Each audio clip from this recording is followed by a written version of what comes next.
সম্মানিত ভিউয়ার্স, তো আমি নিয়ে আসলাম আমার একটি নতুন ভিডিও আপনাদের সামনে।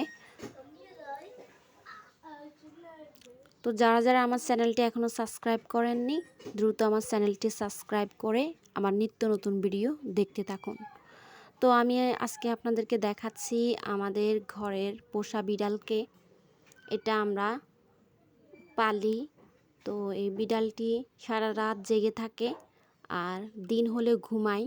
এই যে এখনও ঘুমাচ্ছিল, তো আমার পায়ের শব্দে ঘুম থেকে উঠে গেছে। এখন বসে বসে ঘুমাচ্ছে। ঘুম থেকে উঠে গেছে বলে খুবই বিরক্ত বোধ হচ্ছে। এই যে বিরক্তিবোধ ওর মুখে লেগে আছে, মুখের দিকে তাকালেই বোঝা যাচ্ছে খুবই বিরক্ত।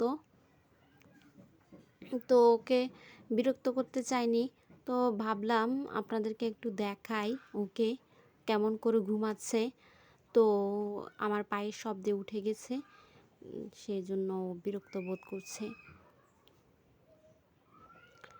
আর বিড়াল পালা সুন্নত, বিড়াল পালবেন। বিড়াল অনেক অনেক পোষ মেনে চলতে পারে অন্য প্রাণীদের থেকে।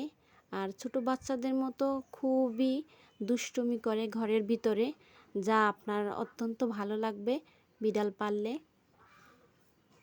আর বিড়াল পালা সুন্নাত, সেজন্য হলেও বিড়াল পালবেন।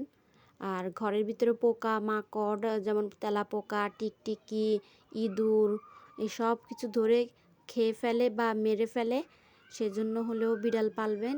তাছাড়া আপনাদের বাড়ির আশেপাশে যদি সাপও থাকে, এমনকি ঘরের ভিতরে কোনো সাপ ও প্রবেশ করে, ব্যাঙ সব কিছু খেয়েও মেরে ফেলে।